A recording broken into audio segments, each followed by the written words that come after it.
Thank you very much for joining us at the cusp of KubeCon EU 2021. I'm super excited to come and talk to you along with Andrew Park. And as quick introductions, I'm the VP of Product here at Veeam, and Andrew is a Partner Solutions Architect at AWS. Together, we would love to come and tell you what we've been up to in terms of Kubernetes scale, as well as protecting application workloads, and especially ransomware. And with that said, I was going to take a step back and maybe, Andrew, have you tell us about what you're seeing in the Kubernetes landscape and what is AWS doing to help organizations keep up to pace, as well as tell us a little bit about the innovation that you're doing too. Yeah, absolutely. And thank you so much for having me on. So in 2021, there are, I would say, four main things that I'm seeing in the market right now based on what customers are adopting and what customers are using. And so the first thing that I definitely want to call out is the concept of a shared services platform, which I'll dive into a bit more in depth in this presentation. The second big thing I'm seeing a lot is the adoption of the new Graviton 2 instances for EKS workloads. Customers are seeing tons of cost savings and performance boosts using the Graviton 2 instances. So lots of innovation there. The third thing I'm seeing right now is the hybrid cloud play. So if you think about customers in maybe like financial services or healthcare and life sciences, a lot of these folks have strict regulations that they need to abide by, in which they need to keep certain workloads on premises. And so the hybrid cloud play is definitely something I'm seeing a lot. And then the final thing that is definitely becoming a lot more popular is being able to manage your infrastructure using the AWS CDK. And we're seeing a lot of folks that are using EKS using the AWS CDK to manage their infrastructure. So I think in a nutshell, those are really the top four things I'm seeing right now in terms of kind of what customers are using and asking for from AWS. That's a lot going on there. So, yeah, we could probably spend a whole session just on those four things, but that's right. But let's take the first one. Let's talk about the shared services platform, because I know that's super interesting. So maybe I know you have a few slides to talk about that. I was going to ask you to maybe just give us a landscape on what you. Absolutely. And I think the shared services platform plays really well into Kasten's offering, which we'll see later in this presentation. But let's kind of talk about like what a shared services platform is, because that term is very generic and a lot of people get kind of confused on what that actually means. And so what I would say is the idea here is that AWS provides the infrastructure to build a platform in which customers can have multiple teams run and build their applications on shared infrastructure, which all runs on managed services. So things like ECS, EKS, things like that, right? And so the main benefit here is that it's a central platform that's managed, secured, and governed by a central platform team. And so you don't have to build all these separate platforms in order to have your teams work together. It's all one managed platform, which has been really beneficial for customers. And so if we go to the next slide, the other benefits, if you go back one slide. Yeah. So what's kind of cool about the shared services platform is even though everything's governed and managed on a central platform, there's still a separation of duties, right? So you have your infrastructure folks that are still able to build tools, provision, manage the infrastructure in order for the application team to still build and deploy their applications, right? So even though there's a central platform, there's still a separation of concerns, and you don't have this overlap of responsibilities and duties, which is one of the main benefits that customers really like when they're building a shared services platform on AWS. And so the statistics on the adoption of building a shared services platform using our container services is pretty remarkable. And so if you actually go to the next slide, I can talk to you a little bit about the specific metrics that we're seeing in the market. If you actually go back one slide. Yeah, that one. So here's some quick statistics on kind of what we're seeing in the market today for customers that are building a shared services platform using our container offerings. 84% of companies have adopted containers in production, which is remarkable, considering that we've been offering containers for quite some time, right? As an offering, we've seen 450+% in active container services since 2016, which is quite remarkable in itself. And on top of that, we're seeing hundreds of millions of container instances launched every week on our virtual machines, whether it's Graviton 2, whether it's bottle rockets, just tons of adoption in this space. And so this is really the reason why I want to really focus in on the concept of shared services platform, just because of the sheer number of adoption that we're seeing in this space. And so if we go to the next slide, I can kind of give you a breakdown as to what that looks like. So kind of like I mentioned in the previous slides, right? Like we provide the infrastructure for customers to build the shared services platform. So whether it's on EKS, ECS, we provide the networking, the storage like S3, EBS volumes, what have you, the different compute options in order to do so. But if you take a look at the yellowish orange box on top, you have all these different options and really provides customers the flexibility to build the shared service platform that adheres to what works for their developer and infrastructure teams, right? So whether it's using AWS SSO, using IAM roles for service accounts, CI/CD, you have observability, you have governance. You have all these different tools to help you build the perfect shared service platform for your organization.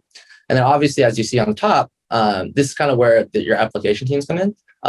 They don't really care about the two boxes below. They really just care about, can I develop my applications and how quickly can I deploy my applications using this model, right? And so one of the things that you may not see on this slide is, what does disaster recovery look like? In case something happens, like what are you really going to do? Because you're doing all this work to build this shared services platform, but if something happens or something goes down, you need a way to quickly spin everything back up so that you don't affect your end users, right? And so luckily for the folks tuning into the session, my friends over at Kasten have built a great product that actually answers this exact concern.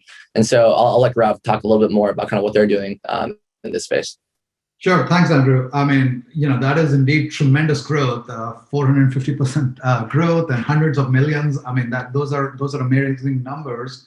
But like you pointed out, it also helps to have somebody focus on scaling problems and making sure your applications are protected, especially when it comes to things like disaster recovery. And so, Kasten by Veeam is very much focused on these three use cases. And whether it's going ahead and making sure your entire application in the Kubernetes era, which means your storage components, your Kubernetes applications, your data services are holistically backed up. And also you have disaster recovery. We do see applications which might have started off on premises, but people want to make sure that their target storage is in an environment which is completely different from the on-premises, and that turns out to be S3 in a lot of cases. And so whether it's an example like that, or whether it's going ahead and focusing on use cases where people might have backed up the application and they want to go ahead and now rehydrate them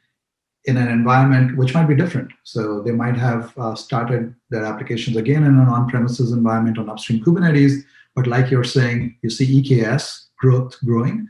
But now when they rehydrate the application in an EKS environment, they need to make sure that they can do it where the storage classes might have changed. It might be EBS now and not a spinning media that the application was originally created in. So Kasten K10 also helps focus on application mobility, and that helps enable these use cases. So with that said, let me just tell you a little bit about how, with the SSP that you talked about, Kasten fits into that model and how we have gone ahead and created this list of rich integrations across that particular stack. So first of all, K10, which is the name of the product that Kasten provides, sits as an application by itself on top of the AWS infrastructure that Andrew, you talked about. Now, it's a cloud-native application itself, and we've got deep and integrations with the storage layer, so direct integrations with things like EBS and EFS, so we can do things like snapshotting and efficient snapshotting at that with things like change block tracking. We also have knockdown interfaces into the data services layer, so the entire cloud-native stack, and we are seeing a growing number of customers using RDS, for example, and so we've got blueprints for that. And in addition to EKS, which I should touch on, we also see customers using variants of Kubernetes, and that's definitely supported in this environment too. When it comes to EKS, we've got sort of integrations in there where we can be not only installed using AWS Marketplace with a single click, or you can use a single line command on Helm, but we can support, like you pointed out, disaster recovery, whether it's cross-region or cross-cluster or cross-account, or even hybrid environments. So rich set of integrations across the entire sort of AWS stack, like you pointed out. But ultimately, that cohesive integration, the benefits that you get as a result of it is examples like this. Now, this is a busy picture, but it's also representing a growing deployment for one of the global 10 customers that we have together. And in this particular case, this particular customer is a financial services arm of a really large organization. They have multiple availability zones, and they have a variety of Kubernetes applications with data services running. You see Postgres, you see MongoDB, and they also use a variety of different types of storage infrastructure, EBS and multiple volumes of that. So Kasten K10 gets installed in its own namespace, single click install, like I said, works with EKS to automatically discover all the various applications that are running across these availability zones. Gives you a simple way to be able to go ahead and set policies in terms of how these applications should be backed up, how they should be getting the DR done, what the target storage might be. In this particular case, it is S3. And they can get up and running in less than 10 minutes. And security turns out to be extremely important. And that's the other area where we end up working very deeply with Amazon to make sure not only is K10 working with something like an assumed role so that you don't have to share credentials, but also support things like RBAC so that the right users can have only the authorized activities that they can operate on. So they might be able to back up, but they might not be able to overwrite or restore. And those are Kubernetes RBAC considerations. So a bunch of things like this, get up and running, easy to use interface, but the benefits are ultimately in this environment, you can go ahead and support customers who are scaling these applications, seeing the growth, and get you that. But one thing which I really want to get into, and I know is very topical right now, Andrew, is essentially around security, and Absolutely. in particular ransomware. So we just announced Kasten K10 version 4.0, and we are one of the first Kubernetes native solutions for ransomware protection. But I wanted to sort of turn it to you to maybe take it for us and tell us what is it that you're seeing from your side, and what are the innovations that you see happening on the AWS side and things like S3 to help create solutions for ransomware protection. Yeah, for sure. And so one thing that I'll talk about before kind of getting into this are some just general common mistakes and concerns I see from organizations that are adopting things like EKS or just Kubernetes in general. And this all definitely plays into ransomware and being able to protect your data and things like that, right? But the three things that I see a lot is understanding and managing identity. And what I mean by this is identity isn't just folks like you and me. Identity also expands to AWS services too, right? And so at the end of the day, at some point in building your workloads and applications, you're going to have your applications running in your pods talk to various AWS services. And typically the way to get around this is to use things like IAM roles for service accounts. But it's something that people don't really think about. It's like, hey, I've built and deployed all my applications on EKS. Then what, right? Like, how do I then expand my workloads to other various AWS services? That's going to help benefit my customers, right? The second thing that I would say plays in this quite a bit is the concept of runtime and image scanning. There's a lot of tools out there, and it can be pretty overwhelming for organizations that are new to this and are just building this out. And so there are three partners that I really like working with in terms of runtime and image security, image scanning that I'd recommend. So my friends over at SNCC, Sysdig, and Aqua have done a great job at building runtime and image scanning tools.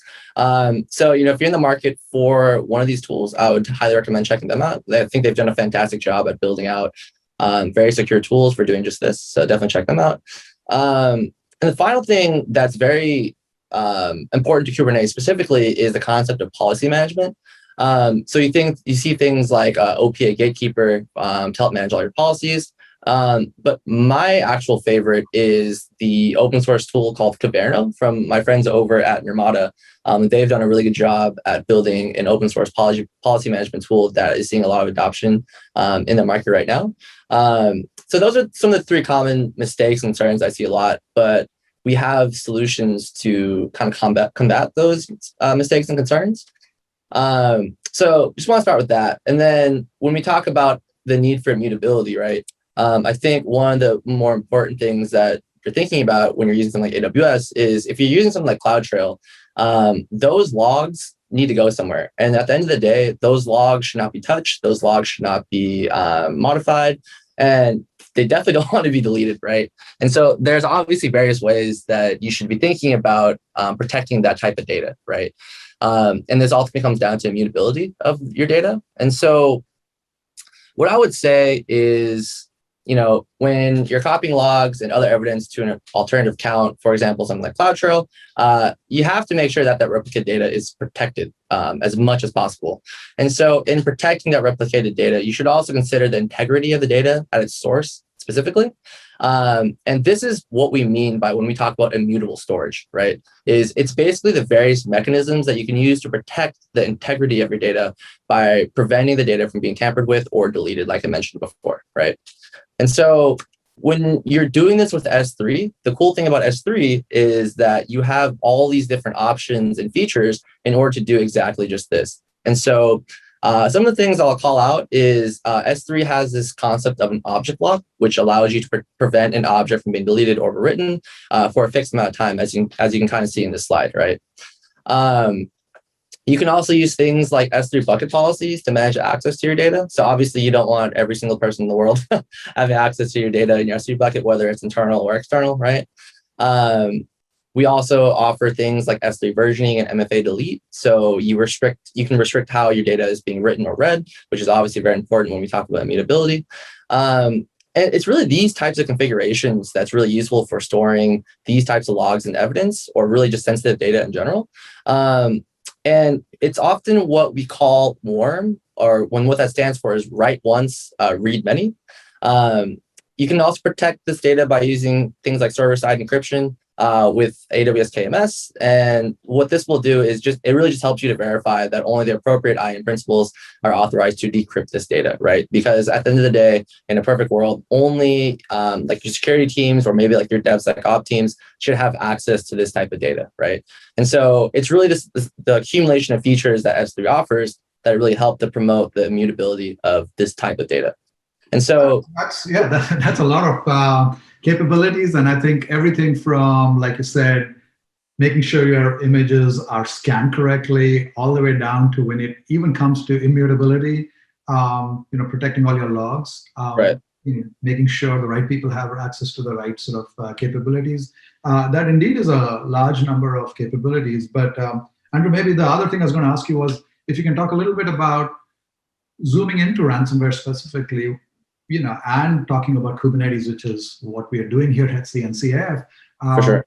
Why do you think containers and Kubernetes are vulnerable? What might be some of the capabilities? And I know we have a quick slide on that, but maybe you can add more color to it and sort of talk beyond what this is. Yeah. So if we take a step back, right, and if you think about like what a container actually is, when you're using a container, what you're essentially doing is you're virtualizing the operating system, right? And so if you are dealing with an attacker trying to get into your application or the infrastructure that your application runs on, because the container is operating the operating system, right? If they get access to the underlying host, they can do all sorts of things. They can give themselves root privileges. They can access all sorts of data that normally most people wouldn't have access to. And so there are a handful of different ways to protect yourself from these types of vulnerabilities and attacks. But in a nutshell, that's ultimately what it comes down to is once an attacker gets access to the host, they have access to everything.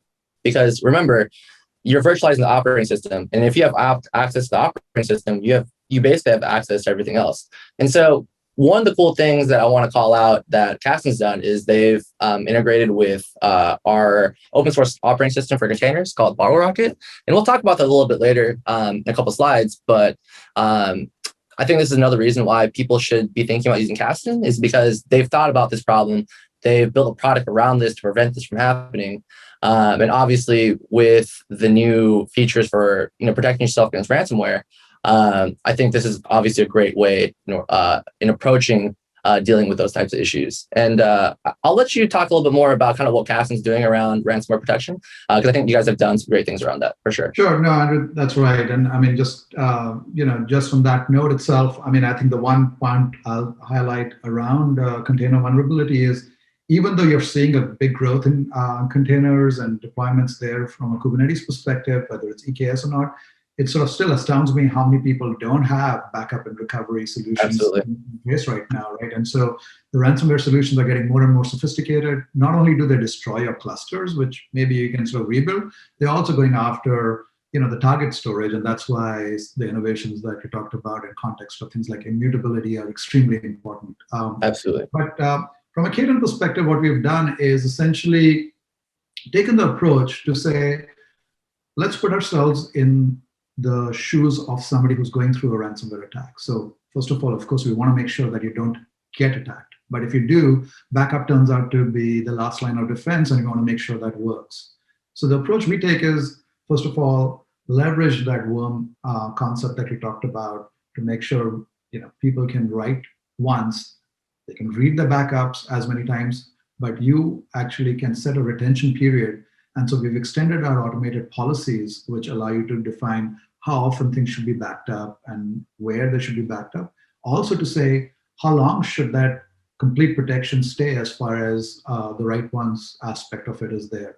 So we also support forward-looking policies so that as soon as an application gets added to a cluster, it's automatically protected and is covered by some of these coverage policies.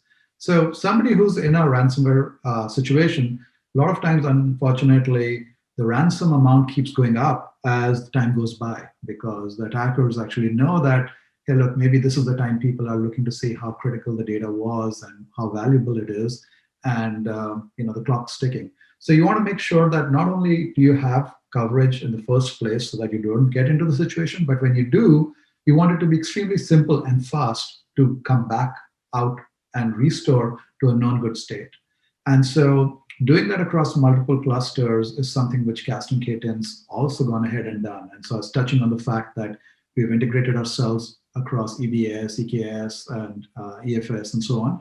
But also what that then results in is extremely simple usage where just with a few clicks, you can get your entire application up, or even maybe pieces of it if you want to, a specific data service, for example, and do this regardless of where you might have actually had the ransomware occur. So you could have had it occur on a premises, but you want to rehydrate your application on EKS, and that's where the freedom of choice comes in. So when I was talking about application mobility, this would be another example where if you believe that particular cluster is under attack, and EKS is where you want to go ahead and rehydrate your application, this is where Kasten K10 also helps. So those are some of the capabilities that I think we've gone ahead and added by working obviously together to leverage that shared services platform model Andrea talked about.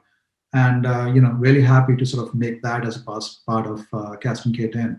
Now, maybe I know we've kind of run out of time, so I was just going to maybe ask you to take a step back to maybe just summarize and maybe lean forward a little bit to tell us where can people go to get more information, or what else should they be looking for as we work together? Yeah, so I guess just as a final thought, right? You're putting in all this work to build these applications on whether it's EKS, whether it's some other flavor of Kubernetes, and you're pouring all those resources and doing so. So in my mind, it really just makes sense to have a solid disaster recovery plan in place, because if something happens, you're going to be out of business at the end of the day, right? And so I think looking at something like Kasten is probably one of the best things you can do for yourself and your organization. And so there's a few different places where you can check out Kasten. I think one of the quickest ways you can check out Kasten's offering is on the Aws Marketplace.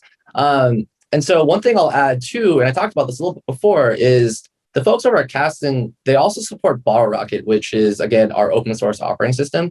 And it's built with a security first mindset for hosting containers, right?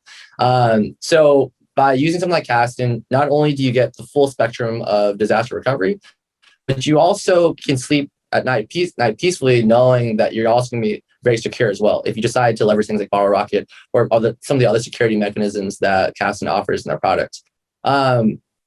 So with that said, the one other thing I'll call out here is their marketplace offering allows for a pretty simple install. You literally just click a button and then it's up and running. And then they also provide flexible billing options, which include free tier and a pay-as-you-go subscription model. So honestly, all the benefits when thinking about disaster recovery and security. So highly recommend checking out their offering because they definitely offer a great product. All right, no, Andrew, that was well summarized, and you're right. There are plenty of ways to try us out extremely easy with a single click, like you mentioned, and flexible options in terms of sort of going ahead and get you up and running and scaling as your sort of deployment scale. Also, I'll just point out a number of case studies. Definitely recommend that you go to kasten.io/resources and obviously visit our booth. And thank you for joining us, and thank you, Andrew, for coming in and talking about all the work that we're doing together. Look forward to sort of more. Thanks. Thank you.